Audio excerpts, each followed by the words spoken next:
Hey guys, subscribe for daily content, and if you're shopping for gear, make sure you check out the description for the newest items at some of the very best online retailers. There's also links for some of the items that I personally recommend. Thanks! What's going on YouTube? Metal Complex here, and today I've got a doozy of a knife review / knife overview to share with you guys. This is the LIBing knives? Gray Shark. I have no idea if that's how you say that, and truthfully, I'm going to tell you guys, I don't think the name of it matters. I'm going to explain, but this is a titanium integral. Titanium integral. It's been eggshell textured with what they call Zermascus. It's black Timascus or zirconium Timascus inlays. Beautiful ribbed carbon fiber inlay that's been laid into a polished titanium pocket, it looks like, and then that itself has then been laid into the surrounding titanium, and then you have a mirror polished CPM 20 CV blade. Now, to me initially I was like, this is just a really nice high-end Chinese knife, because it is. And then I looked up the price and I thought, there is no freaking way. No way. The price was way too good. The price is way too good, and the reality of it is this is an exceptionally nice knife. Even the base price without the mirror polishing is just mind-blowing. I can't believe what this costs. And yes, I'll have it linked down in the description. It's still expensive, but versus what we're used to seeing for this type of item, even through, a Chinese production company, it's way less. It's crazy. I can name like 2 or 3 companies who have produced similar items that charge hundreds of dollars more and are still Chinese. So obviously I wanted to look into this. Now this has a lot of interesting details about it that are off the beaten path. A lot of weird stuff going on. This is yet another knife from yet another company that I've found on exclusive folders that has a weird name. And then you look into the company and there's not a lot of information. And it's almost like they make 1 or 2 models and then they disappear. I really feel like, and I don't think that this is like a wild conclusion to come to. I think this is a conclusion that almost anybody can come to. I think this is all like the same. A lot of these companies are the same people, right? Now, who those people are might be all one entity. It might be a couple of different entities, but the more you dig, the more really weird, like throwaway brands that you find. And so I looked into it and found some really interesting stuff, and I'm going to share my theory with you. I might be way off. I might be right. I have no idea, right? But I'll let you guys make of this what you will. Now, to my knowledge, I need to stress this before I talk about this. I got a rule about showing clones here. If you want to spend your money on a clone, and when I say a clone, right, let me define this real quickly. A clone doesn't mean a knife that kind of looks like a knife you saw one time. That's not what a clone is. A clone is a 1-to-1. It is the lines copied exactly, but maybe they don't put the original, company's logo on it. They're not trying to steal the logo or the name. They're just trying to steal the exact shape. Not the kind of looks like the shape, right? When people say, oh, it's a clone of the bug out, and it's like a vaguely kind of similar. That's not, you shouldn't be using that word there. The word, the clone would refer to an exact, like they're clearly ripping off the model line for line, but maybe not stealing the logos. And what's far worse, still don't like clones, what's far worse is a counterfeit, where they are stealing the logo and the likeness and trying to pass it off as the real thing, or at least selling it to somebody who would be able to do that in the future, right? Those are 2 completely different things. I want you to keep that in mind, because we are going to talk about clones here a little bit later. You can do whatever you want. You can spend your money however you want. On this channel, I try not to show clones. So I don't believe that this is a clone of anything. I believe that this is an original design, as much as it can be. Thank you so much to, I believe it's Exclusive Folders who sent this in. Like I said, it's linked down in the description. And if you are familiar with integral knives and this territory, the finish, the polishes, that price is going to absolutely explode your brain. Thanks to my patrons for supporting me. Make sure your notifications are turned on for the Metal Complex YouTube channel. Let's go ahead and get through specs here so I can talk about this. Overall length of the Gray Shark here is 8 1/4 inches. This is a full-size knife. No mistaking it. There's no like, oh, well, it's only this because no, this is a big knife. The actual blade length, 3.75 inches. Really nice ratios there. 3.65 inches of cutting edge. Let's do some size comparisons. Any custom skills you find in this section can be found down in the description under Original Goat and Others, up against my own full-size Excalibur and the Shark Cub. This is a big knife. Not massive, but it's absolutely full-size. Up against the Spyderco PM2 and the Spyderco Para 3. Still big. How about we put it up against the Benchmade Griptilian, or in this case, the Ritter Hogue and the Hogue Deca. Alrighty. How's the action on this knife? Very good. Very familiar. Yeah. Really familiar. Flipping action, awesome. The pivot action, super smooth. Super smooth. Front flipper, I don't like the front flipper as much because of the angle there, but you can get it. You can just ignore that it's there. You can also use the fuller here, which it's not the easiest on the mirror polished one, just because it's so slick. It might be easier on the non-mirror polished version of this knife, which you can totally get if you want to. I will say, the non-mirror polished one has their logo like right in the middle of the blade, which sucks. Like, it looks so much better without it. But yeah, you can probably use that fuller there. It's easier to just use the flipper tab. I mean, the detent is great. My face, up my nose, sorry. Nice click there. Pull that flipper tab and flicks out there. Access to the lock bar, very good. Very spacious, very comfortable to do. God, such excellent machining. I've seen this exactly before. I feel like I've seen a lot of this stuff is blending together, right? I mean, we have a distinct difference between Bestech, Riot, Maxace, and a number of other companies. And then there's all these mystery companies that all feel really, really similar. Now, I could be making this up in my head. As somebody who has handled an insane amount of stuff, insane. If you are familiar at all with my channel, you know that I've handled far more than the average person on earth, right? There's people who know more than me, that's for sure. But as somebody who's handled a lot of stuff, you do start to pick up on little things that feel similar. I'm not the only one to say this, and it's not that crazy a conclusion to come to. I feel like anybody who's in my position would probably start to think the same thing. But yeah, this is really familiar. You're teasing us with this complex. Hold on, I'll get there. Let's go ahead and do carry profile thickness up against the Spyderco Para 3. I mean, it is maybe a little thicker. Length and height up against the PM2 and Para 3. It's really not that, it's pretty heavy, just given that it's an integral. It's a lot of material, which the material here, it's not exactly what you think. So we'll talk about that here in just a second. But yeah, it won't take up as much room in your pocket as the Spyderco PM2. Let's weigh it so we can talk about materials. So what is this? I mean, obviously you just went over the materials, didn't you, right at the beginning? Titanium, right? Actually, this is TC21. Oh, it's just that's the Chinese titanium, right? You're thinking of TC4. That's their grade 2 or one of their grade 2s. It's actually more complicated than that. TC4 is the equivalent, their grade 2, as it applies to TC4, is actually the equivalent of American or USA 6AL4V, which we call grade 5. This is used because it's fairly easy to machine and it's widely available. TC21 is apparently a higher quality or more expensive titanium composition that has higher tensile strength than TC4, and it also has better fatigue life. But it's harder to machine and it's not quite as available, so we don't see it as much. This is actually utilizing, apparently, a superior titanium composition. It might vary slightly in how well it resists corrosion. I mean, titanium in general, or titanium compositions, are going to resist corrosion really, really well. But the reason we see a lot of 6L4V and TC4 is just because it is like, a good balance, and it is widely available, even though it is still somewhat expensive to, acquire and machine.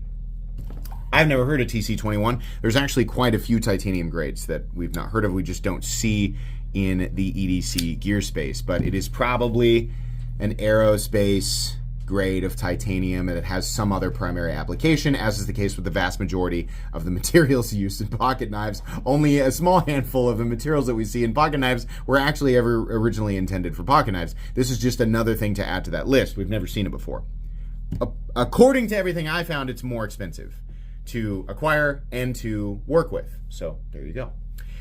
Then obviously we have carbon fiber, we have Zermascus, and then we have CPM 20CV that's been mirror polished. And this is also an integral. No matter what anybody says, machining an entire block of material to turn into a knife handle, getting the block and then machining it perfectly, it's going to be more expensive than two individual pieces being put together.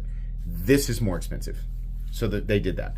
So that's part of the reason you're seeing, if they were to make it exactly like this, just with the two-piece construction, it would still be extremely expensive, right? So this is just absolutely wild to me. Your weight, probably 5-ish, 5.3. So that's what we're looking at for weight. No surprise there whatsoever. Hardware check. Let me get out my tools. As per usual, my tools are very inexpensive and very recommendable. You can find them right down in the section of my description that talks about the tools I use in this channel. This is an integral. So you have a screw for the pocket clip and a screw for the pivot. The pivot is a T8. You can see there on both sides. And that's it. You pull the blade out and you're in. I mean, the handle doesn't come apart. And then there's going to be a hidden screw in here for the pocket clip, which you'd need one like a bent, tool there. The pocket clip, there's no reason to take the pocket clip off. It's, it's right hand. That's it. There's no reason. So, yeah, as long as you have the right tools for the job, you should be good to go. We're going to measure the blade stock thickness here, and then it's time to talk about the. I mean, I'm making it sound like I did some crazy detective work. I didn't really. I just want to share with you guys what I discovered and what I think. 0, please. Thank you. The blade stock, what was that, 140? Yeah, 146 thousandths. Okay, meat and potatoes time. This is a very good-looking knife. Very good-looking knife. Now, I don't know what they're heat treating their 20CV to, but I think I know, and I think it's pretty good, and I can tell you why. It is pretty comfortable, and everything is in the spot. I mean, there's every indication here that the people who designed this knife are pocket knife people. There's a lot of little tiny things that they've done that are considered more acceptable. Now, the pocket clip's a little bit sharp here, and the retention's pretty tight, but it's good enough. It's also sitting on top of these ribs, so getting it in and out of your pocket, you might have to fight it a little bit, but it's not the worst that I've seen, and it's obviously meant to be more designy than anything else. Really high quality machining in here. These transitions, these bevels that go into these little areas, and they sort of, it's not just bevels, but it's just like very subtle transitions. They taper down. Really, really nice. Obviously, incredibly clean machining. The kind of stuff that you see when it's done by a company who's been doing it for a really, really long time, and definitely did not just come out of nowhere. Same with the mirror polishing. We see this, and we see it on this company that came out of nowhere, and people go, oh, obviously this is just something that anybody can do now, because these guys are coming out of nowhere, and they're just able to do it. Anybody who can afford the equipment. No. Not quite. I think maybe we will get there at some point, but not quite. This is still all of these little things in here, being able to do these little bevels and things, these lipped areas, this perimeter line, right? These bevels that match up here, this beautiful scalloped area, consistent finish, the inlay work that is impeccable, right? And a perfectly consistent mirror polish. Nah, this isn't, you didn't just you don't come out of nowhere and do this stuff, even with a Chinese company, definitely not. No, I've heard many times that there are only a few really big, really capable Chinese OEMs.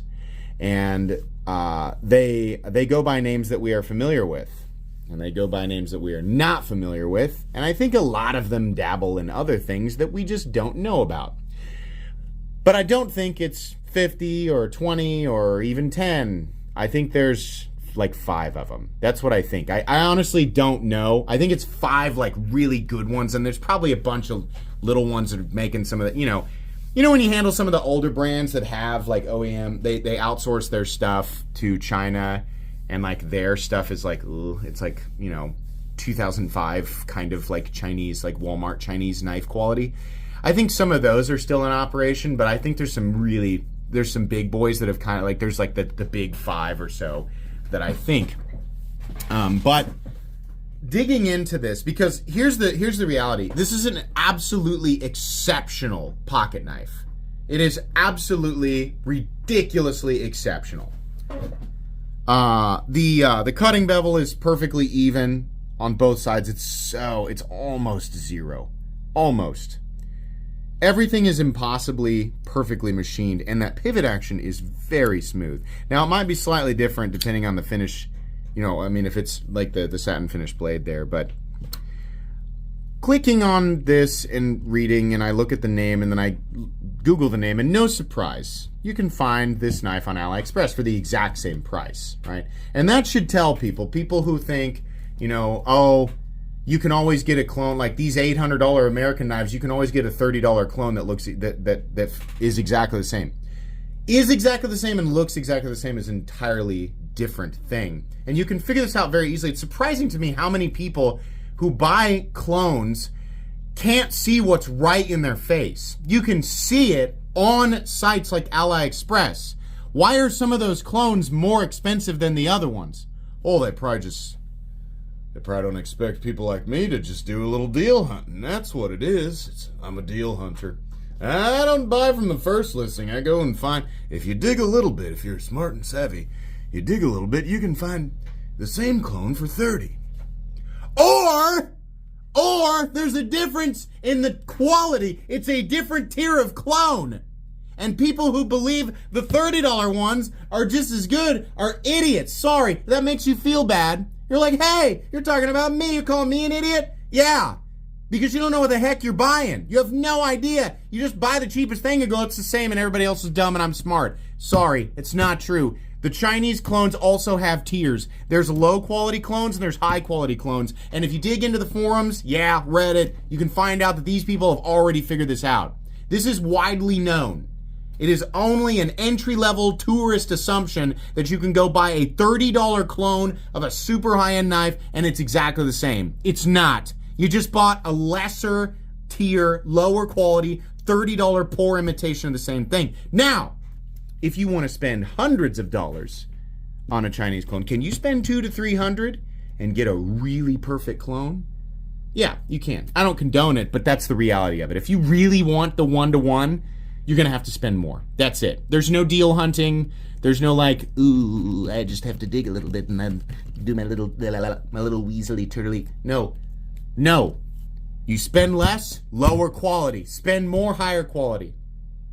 Now, this isn't an argument of, everybody who buys a Chinese version of a U.S. knife is wrong and that the U.S. version is always better. No, the reason the U.S. version is always substantially more expensive is simply because the labor and manufacturing costs here are higher. And some people, myself included, will happily pay those charges to support a small, American business. And if you think that we're dumb, we don't really care. I can promise you that absolutely no minds will be changed. Just like we know that we're not going to change your mind. You want the same thing, the same quality, you just want to spend less money for it. So that's perfectly fine. The reason I'm talking about this is because I'm trying to cover all bases. Every time you say the word clone, you get all the people who support clones and all the people who don't support clones, and everyone just wants to fight each other. And the reality of it is, nothing ever becomes of it. You guys over here, you're not convincing anybody over here, and you over here, you're not convincing anybody over here, right? That's just the reality of it. But I fully expect to go down to the comments after this video and see everybody fighting about it anyway, as if they can actually do anything about it. So I'm just trying to cover all the bases and let you know that I'm aware of this. I don't need to be taught. I understand it, right? And we can go on with the conversation. But mainly, the initial point that I was trying to drive home is, no, you cannot buy a $30 clone and actually expect it to be as high a quality. And you'll find that out the moment that you handle the real thing or a higher quality clone. You'll find out that this is like a comical, like this, get on your clown shoes, honk your clown nose, because that's a clown thought. Sorry. That's the reality of it. Looking up this knife on AliExpress, I can find it for the exact same price that it is on the Sharp World or the Exclusive Folders website, right? Which is about $360. I think the Sharp World website has like a slight markup. The mirror polished one is more. The standard one is about $300 $57 to $359. It's like a $360 knife, which is unbelievable. And that's with, that's with the carbon fibers $369. And actually, now thinking about it, I think the AliExpress is still like maybe even 10, 15 bucks left. And then the titanium Damascus version with carbon fiber non-mirror polish is $379, right? So perhaps a little bit more on the Sharp World. That probably has to do with where it's shipping from, right? That's probably, it's not because like one is like just more charitable. It's probably a cost that they don't have to eat, right? On AliExpress for whatever reason. The mirror polished versions are $469. Now you will see this sort of, this tier is higher even when it's a clone on AliExpress. You'll see this tier of knife is higher, and that's because the costs associated with these finishes and materials is not, at least not entirely, BS, like many people who don't shop in this territory always assume. The proof is actually in the clones, ironically. Oh, such wonderful, juicy irony. Bake an irony pie. Oh, a thick, juicy irony pie, and just slam it into the face of people who always make this argument that these costs are total nonsense and come out of nowhere. No, there's always going to be. I mean, obviously, there's going to be a markup in this stuff. But anyways, we're getting into the weeds of it again. I just really love being correct. But anyways, looking up this company, find an AliExpress store. And no surprise, this is listed alongside a bunch of other very obvious clones. It's very obvious, right? And these clones are in various tiers. You can buy the low-end $30, $40 ones. You can buy the high-end ones for a lot more. This is no secret. I mean, at this point, you know, people say, oh, don't talk about it. You're advertising it. Everybody knows. Everybody.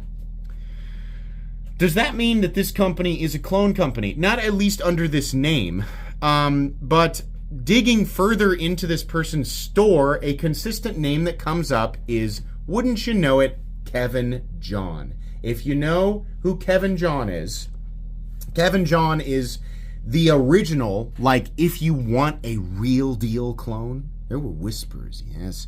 Whispers of the legendary Kevin John. I hear, you know, after, in the Blade Forums days, they would say, oh yeah, we're finding these clones aren't really as good as the real thing. And then you'd hear whispers. Oh, a company named Kevin John actually does make the real deal. And you know what? It turned out they did. They do. They still do that. And they're the OEM for CKF. I can't prove it exactly, but I think it would be silly to assume that Kevin John doesn't still produce clones and isn't directly associated with this company and all of these other, like, random. This is just a theory. I have no idea, but this feels like a CKF. That's what it feels like. A lot of these companies that I've handled that are kind of all hovering around the same. They all hang out at the same playground, right? You can't put your finger on it and you're like, you're not related, but you guys are all hanging out together, right? I think Kevin John is if I had to guess with no direct evidence, I would say Kevin John is the OEM for all of these guys. All of the mega ultra high-end clones are probably Kevin John's. And CKF is a great example of a company. Now, CKF is their own company, and oftentimes they have other designers in there. So people saying, oh my God, we've been paying, $700, $800, $900 for these, custom knife factory, and all they are is, just $300, $400, $500 knives. Well, you also have CKF in there, and then you have some big names in there like Marfione or Peter Resenti, right? Everybody's got to get their cut. So yeah, you're gonna pay more for those. It's just how it's gonna. If you want that quality, and you also want the big name designers tied into it, right? They're not gonna give that stuff away for free. They're not a charity, so that's what you're gonna pay for.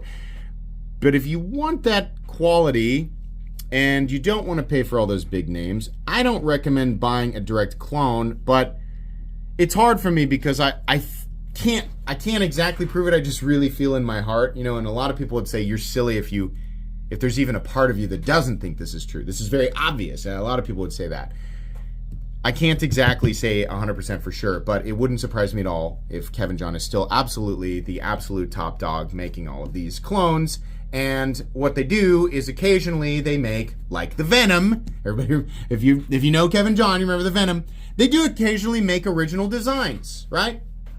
And in this case, I think they've just they'll create an infinite number of brands to sell authentic original designs to make people feel better about sending the money. Sending the money, right? So this is going to trickle down to how you feel about it, right? Are you okay with giving your money to a company who at least at one point absolutely 1000% did make clones? You okay giving them your money when they make an original design? Are they still making clones? Are they all of these brands, right? I don't know. I don't know what the right answer is. It depends on who you are. The fact of the matter is that this is an exceptionally high quality knife, and it's about the lowest amount of money that I have ever seen for something like this. I just don't, you don't see it. You don't see it. It definitely costs a lot more money to have a business that only makes, even if it's China-based, that only makes original products. You have to design everything from the ground up, and and especially if you're working with other designers, other knife makers, and doing collabs, right? It's expensive. So it's not that the existence of this proves that everybody else is, their prices are BS. It's that not everybody's playing exactly the same game. Stuff like this is able to be produced for X amount, but the more people you have involved and the more complicated the process is, the more names involved, the more work involved, the more it's going to cost. And it comes down to what people are comfortable for, spending on what thing, right? So, I don't know. I could be completely wrong. This could be one entity utilizing a mysterious OEM service that doesn't do any shady work. I mean, I doubt it. But I don't know. Short of having video evidence, I have no idea. Yeah, if you want my take on a lot of these things, and I also, guys, Maxace also, their name was tied to clones a while back, and maybe still, I don't know, right? And who knows what else? Who knows what other OEM services a lot of these other big name Chinese companies are doing work for. Who knows? I think that they enjoy the luxury of mystery. I think the reason that they never answer for anything is because there seemingly are no consequences for them not answering. So, what are you going to do? But as a reviewer, I will say, with this particular knife, not to my knowledge being a clone of anything, it's one of the most impressive I've seen for the money. It's crazy. Might not be your favorite aesthetic, right? I think fairly inoffensive, unoffensive, whichever is the right word, lines here. Really, really incredible. And, probably would make a good tool if you really wanted to use it. Pretty exceptional. My wish, in my world that is all sunshine and happiness and rainbows and everybody hugs each other and gets along and does the right thing all the time, that world doesn't exist, is that a company like this with talents like this would specifically focus on designs that are not clones. Come out and say, yeah, that's us. We're going to switch it over. We're not going to do this anymore. And then they stop manufacturing clones, and then they only do original designs. The problem is that when there are no consequences for creating stuff like that, and the incentive is lots and lots of money, it's going to be really hard to convince them on the morality part of it. If it's just hey, you shouldn't do that because it's morally wrong. It's probably not going to have much effect, right? So yeah, this is one of those reviews where I'm going to kind of leave it up to you guys to decide what you think, and it's perfectly fine. But as I move forward, I'll still not review clones. I'll review original products and then consider it a gray area if I feel like there might be some sort of connection with a company that is or has made clones in the past. It's just really difficult to say they definitely are or they definitely aren't. All I can do is just go with my senses here. And this feels like a CKF, which means it feels like a Kevin John. I feel like Kevin John probably made this. Pretty cool though. Whether or not you buy it is entirely up to you. That's the end of my review. This is an exceptional pocket knife. It just has a really shady background. Please make sure to follow me on Instagram at metal_complex. If you enjoyed this video, leave a like. If you'd like to check out my other content, I do of course have lots of videos of knives that are either expensive or inexpensive that I do or don't like, so check those out. And if you enjoy all my content, go ahead and click on that Metal Complex logo right there and subscribe because there's definitely more coming. Thanks again for watching, everybody, and have a great day.